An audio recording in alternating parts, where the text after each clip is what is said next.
What's going on, guys? Welcome back to Off the Dribble, featuring myself, Ash, and my co-host Chetan. We're back after Knicks Spurs. The NBA Finals are now Game 3. Um, as I said, as Chetan, I don't know. Chetan ended up giving like a little mixed Knicks in 4, Knicks in 5, but we'll assume that he meant the Spurs are going to win last night as well. Um, and yeah, Yeah, I guess my theory is the Spurs are gonna win one of these next two games. So yeah. So you exhausted it on that game. yeah, Um, but yeah, let's start talking about the game. Very interesting, very interestingly officiated game from hmm a very interestingly officiated player. Um, but he did play well. Wemby was sensational, pretty much start to finish. Um, like I thought he kind of figured out something against especially Mitchell Robinson. They just couldn't play him because Wemby's kind of frying him. And then whenever they wanted to play him, they were worried the Spurs would intentionally foul him. Um, and Cat was super ineffective in this game, to be honest, especially after the second quarter. Like yeah, I don't even remember a single thing he did in the second half. And before we'll probably divulge more on this as the episode goes on, but I really felt like the Knicks kind of reverted to their basketball pre this winning streak, which is just a lot of Brunson over and over and over and over again. And I don't know, they just stopped giving the ball to Cat at the top of the key and they lost. yeah. Um, I think on the Spurs side of the ball, I said it last episode of the podcast. If Stefan Castle is able to get going in the beginning of the game and is able to give them some sort of push, that would do wonders for the team. And he had like 15, I think 17 points in the first half, if I'm not mistaken, something like that. Ended the game at 23. So I think he needs to keep that up. He also played a little less aggressively defensively while maintaining like the defensive pressure while he stayed out of foul trouble Yeah. basically, which is what he needed to do, which is also something I said. And then like they got good scoring from like their bench kind of mixed in, like Devin Vassell did good. De'Aaron Fox still not doing anything. Like going 4-14, even though you won the game, like it, it's not gonna cut it. Like I don't think they're gonna be able to win like three more games with him doing that. But yeah, I think on the Knicks side of the ball, like you said, they went to more like ISO basketball. It's good to see that OG was having the game he was having. Josh Yeah. Hart was able to knock down a couple threes. He found his three ball a little bit. He went 4 for 7, so that's good. That like gives some confidence going into the next game. But again, like I think they need to play with more pace. They turned the ball over a lot in the first like couple of minutes of the game. Like we both Here said, in like the you can't fourth quarter. and in the fourth quarter as well. Yeah, you can't turn the ball over. You need possessions, especially against a really good offensive rebounding team in the Spurs. So yeah, I think if they just didn't play the basketball they were playing to win the games that they did, if they just go back to what they were doing the first two games and just kind of move away from the ISO basketball and find the open man. They were doing that when they got back in the game in like the middle of the first, going into the end of the second half. They went into the second half with a 7 point lead. Yeah. Like so, like they weren't playing bad in the first half, but they just need to like not get rushed, and I think just like slow the game down a little bit more. Yeah. That's what worries me, right? When we go into game 4 as a person who's kind of pulling for the Knicks here. Um, is that it'd be one thing if the Knicks lost and they played the same way they've been playing, right? If they lost like Cat was running the show, Brunson just might have had an off game in his role, like maybe OG just didn't play well, whatever. But if they lost and they went back to a lot of bad habits, which is what concerns me, is that in the face of like this felt like a pressure game for both sides. Like it was a very highly attended game, very highly publicized, covered. The first game at Madison Square Garden in so long. And if I'm honest, the first half the Spurs looked like the more mature team. Mm-hmm. The Knicks were on a huge run to close the second quarter. Props to them. But again, at the beginning of the third quarter, they turned the ball over a bunch, and a lot of it looked like they were just pressing. Like whenever Cat got the ball, he put his head down. Whenever Brunson got the ball, they put their head down. Like only OG looked like he played a calm game yesterday. Mm-hmm. And I mean, everyone on the Spurs, like Castle played excellently yesterday. And that three saved the Spurs from like ultimate collapse. Like if he didn't make that three, who knows? They would have been down up 4 with 2 minutes to go. That's not even that bad. Agreed. Um, and Harper again looking incredibly mature. He's one of the best finishers of the basket I've ever seen. Mhm. Um, and they just looked more poised than the Knicks did yesterday, which concerns me as a person that wants the Knicks to win. Yeah, and I think another thing that like people don't get, like I mean, having a 2-0 lead is like it's good obviously. Like you won the first two games, but it's not as big of a cushion as people really think because once like the team that's down 2-0 wins like game 3, the pressure is like right back on the team that's up 2-1 to like win game 4 because if they don't, like you're tied 2-2 right back. So, I That mean, is true, bro. But 2-0 on the road, like you 2-0 come on back the road is home a with lot a 2-0 different. Yeah. lead, that that's I tough. also think that like out of probably every arena, like MSG does have like the best home court advantage, but it seems like home court advantage I don't doesn't even really agree with matter as that. much in the NBA. I don't even agree with that. Honestly, if I'm honest, as an observer, the Madison Square Garden ambiance vibe, whatever, that was disappointing, bro. They didn't Yeah. do shit. It was good Like in like it was good in like the introductions, like the beginning, like the first five anthem was minutes of the fire. game. But then after like it just kind of like slowed down. There was There's no like a there, intensity. yeah, there was like a light "fuck Wemby" chant at the end of the Yeah, second quarter, bro. But that's about it. I yeah. was very disappointed. Like when you heard like the old Warrior Stadium, like the Chase Mhm. like Oracle, or if you were to hear like the Thunder Arena, like Loud City, that like even Chesapeake Arena, like the camera would shake, bro. Like those like Westbrook Durant versus Kobe Lakers, the first like Thunder Lakers series, like the ESPN couldn't even get the picture right because it was shaking so much. Mhm. But that's ambiance, bro. That's vibe. Madison Square Garden, like the first 20 rows are just celebrities, bro. It's so it's slightly overrated, bro. In Yeah.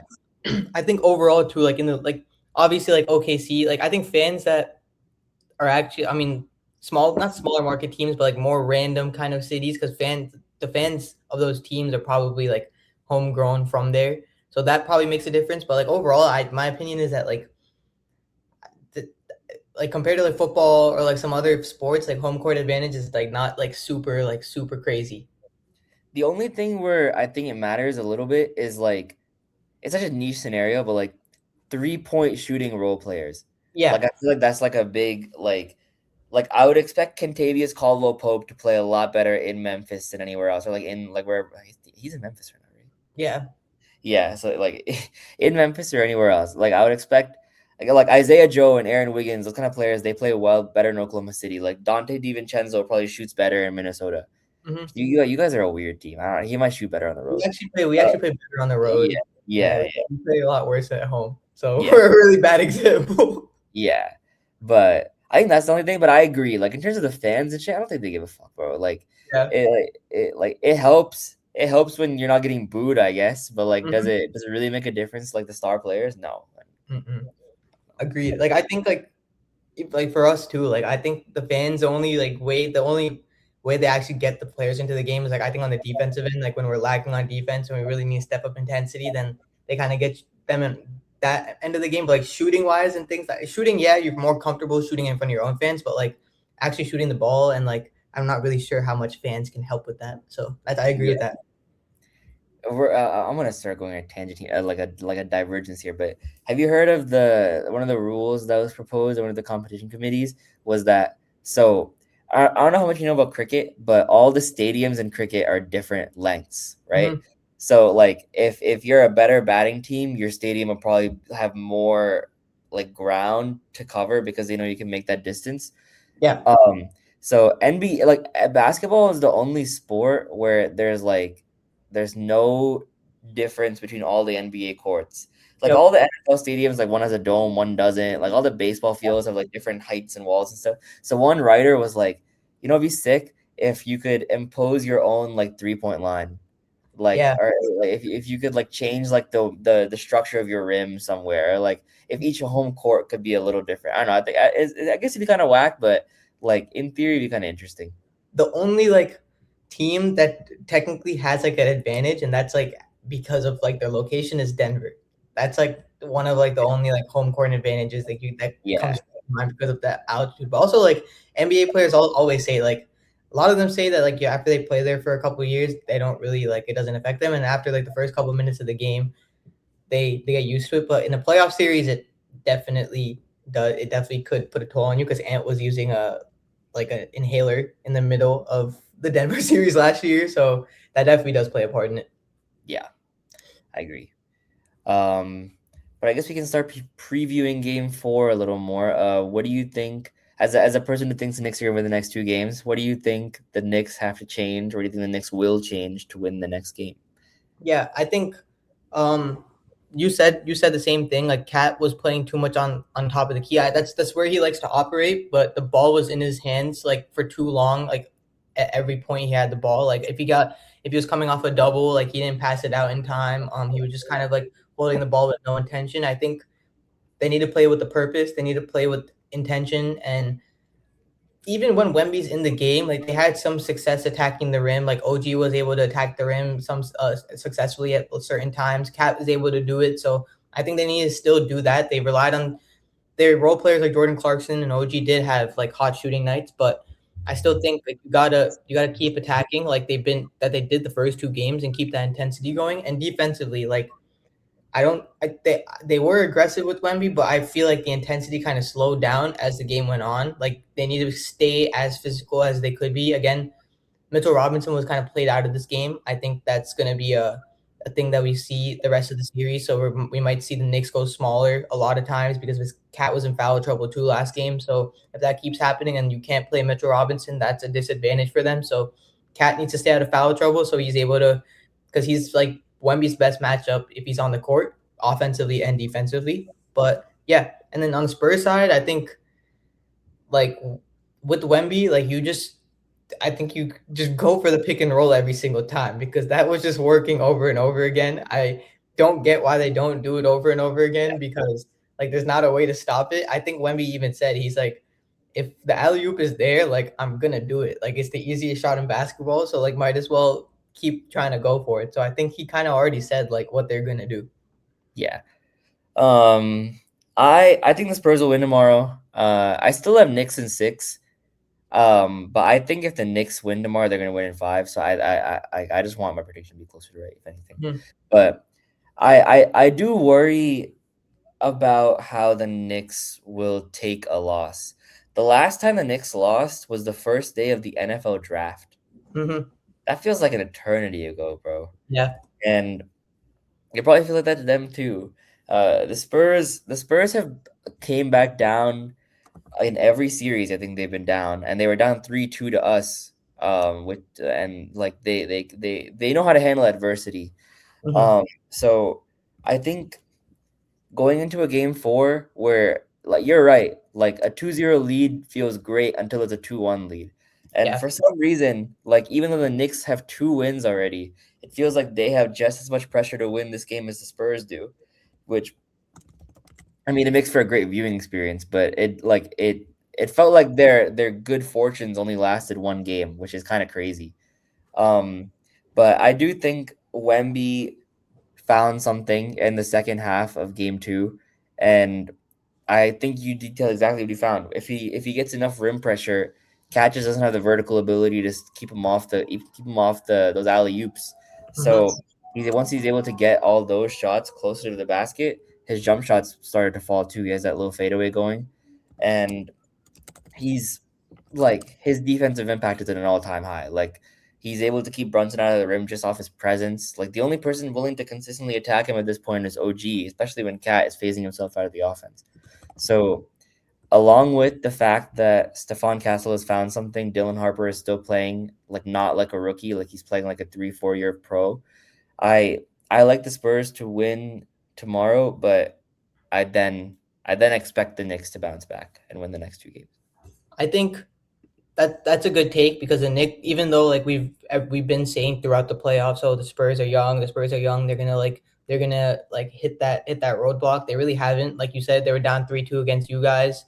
They didn't really falter after that. Wemby got like ejected after a game. Nothing really happened after that. The team didn't really get affected. So it's not like it's very possible that they do win tomorrow, but I don't know. I think I just think the Knicks played a bad, not like a bad game, but they didn't play the way that they're supposed to be playing, and I think all of them know that. And again, like you said, Wemby did find some success, but is Stephon Castle going to do that again? If he didn't do that the first two games, that's I mean, it's not something we can say because he played Right. amazing in the last three playoff series, so he definitely can do it. But I think the one thing that we really need from the Knicks is Mikal Bridges to step up. You can't Yeah. have a 2 point game and go 1 for 5. He's apart from Cat and Brunson, like one of their best players at getting a bucket off the dribble. His mid range, that kind of like right elbow mid range shot, hasn't been going down. So that it's really key for him to step up. He's been getting beat defensively pretty easily, like off of first steps. I've noticed that too. So I think they need him to step up. I think that's a huge thing. But if they're able to get one good game from him, and that's game 4, that would be like really, really huge for the Knicks. And if that happens, I think the series is wraps after that. Yeah, bro. If they win tomorrow, it's wraps. Yeah. But it's actually crazy if the Spurs lose tomorrow, it's generally I think it's generally over. Like I think the Knicks close it out Mhm. in San Antonio. But Yeah. if the Spurs win tomorrow, a lot of possibilities end up opening up, bro. The Yep. Spurs Because become favorites to win the series yet again. Like they get home court advantage. It's best 2 out of 3 after that. yep, It's gonna be it's gonna be a great game, bro. Finally a game in the series that feels like it means like everything. if if the Spurs end up winning, bro, Mikal Bridges is gonna actually just never want to play in the finals ever again. Yeah, bro. He's gonna throw the second game on purpose to make sure it's 1-1. Just to Next time he's in the finals. yeah. Or he's gonna be down 0-2 and try and be the one that comes back. Yeah. Guys, we just can't go up 2-0. 1-1 is fine. 2-0 is so deep. But I mean, every other podcast is gonna talk about it. We should probably talk about it too. Victor Wembanyama decided to shove someone again. Yeah. That was kind of crazy, bro. They didn't not even a foul call on that. Like ignore the like obviously there was no flagrant because there was no foul, but no Yeah. foul call, like not no common foul even. Like what is going on? So Wemby just shoves him, right? The funniest part to me that no one's talking about is Brunson Laughing. got right back up and then Yeah. started pointing and screaming at him. The ref still didn't do shit. And Wemby was laughing at him. Wemby's cracking up. Well, that was low-key savage, bro. I'm not gonna lie. He actually just shot his back of the head and laughed in his face. He's weird though, bro. He's He's weird. he's Dort got a lot of allegations for a lot less, bro. He's really letting a 6'1" man annoy him that much, bro. That really he has to push him by the head. Like that's Yeah. crazy. But So he elbows Naz Reid, right? yeah, That was already crazy. He then sends a hit out on Jared McCain. literally tells his two backup centers to just go and kill it. Yeah, and no one is talking about that either, which pisses me off. I think he threw Casey Wallace to the floor. He threw Jose Alvarado to the floor. And now he shoved Jalen Brunson in the back of the head. Yeah, but I mean, I think as people that watch the NBA a lot, we're gonna have to get used to it. I think he's overtaken Jokic as the NBA's golden boy now. He's the one that's gonna if he does anything, the punishments are gonna be there, and that it's even worse now because they should have if they took a look at that Brunson one, that means like if he does something like that a third time, like who knows how many games he gets suspended for because that's already his like third strike technically. That's how I was gonna reference. So I don't know if the Shams ever tweeted about it or not. Did they ever say if it's a flagrant or not? I don't know. I don't think so. Okay, so I saw they tweeted they were going to look at it. I just didn't know if they came with a ruling yet. But maybe they'll come out with it tomorrow. He has 2 flagrant foul points, right? From the flagrant 2 against the Timberwolves. He has 2 more. It's kind of like the Draymond situation from 2016. He has 2 more points he has left before he gets suspended for a game, and then it goes to 2, 4, 6, whatever. We won't go that far.